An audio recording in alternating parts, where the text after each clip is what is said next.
नमस्कार, आप देख रहे हैं के भारत और मैं हूं आपके साथ पुलकित। यूरोप के नज़दीक एशिया का देश आर्मेनिया और उसका पड़ोसी देश अजरबैजान, दोनों के बीच विवाद चल रहा है और विवाद की जो जड़ है वो है 4400 वर्ग किलोमीटर में फैला नागोर्नो काराबाख नाम का इलाका।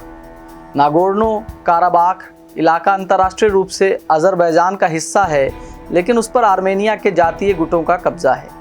1981 में इस इलाके के लोगों ने खुद को अजरबैजान से स्वतंत्र घोषित करते हुए आर्मेनिया का हिस्सा घोषित कर दिया था। इसी बात को लेकर दोनों मुल्कों में जंग जारी है। हमने अपने पुराने एक अंक में आपको बताया था कि इस जंग की वजह क्या थी और कैसे जमीनी विवाद विश्व युद्ध में तब्दील होता नजर आ रहा था।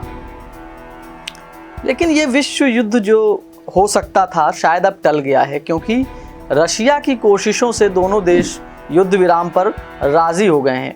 मॉस्को में रूस के विदेश मंत्री ने दोनों देशों के बीच युद्ध विराम का ऐलान करवाया है और मॉस्को में मुलाकात के बाद आर्मेनिया और अजरबैजान आज दोपहर 12 बजे युद्ध विराम को भी मानेंगे।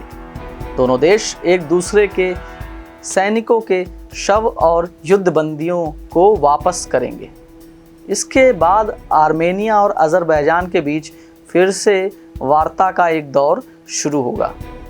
इस घोषणा से पहले मॉस्को में रूस के विदेश मंत्री सरगेई लावरोव की देखरेख में दोनों देशों के विदेश मंत्रियों के बीच करीब 10 घंटे तक एक मैराथन बैठक हुई थी और लावरोव ने कहा था कि यह संघर्ष विराम विवाद निपटाने के लिए वार्ता का मार्ग प्रशस्त करेगा। दरअसल ये एक बहुत बड़ी खबर है ये, जिसको हम आपसे बता चुके हैं कि एक ये जो खतरा था विश्व युद्ध का वो कहीं ना कहीं अब टल सा गया है। अजरबैजान और आर्मेनिया अगर ये दोनों देश मान जाते हैं और युद्ध विराम कर देते हैं तो पूरी दुनिया के लिए ये एक अच्छा संकेत जाएगा।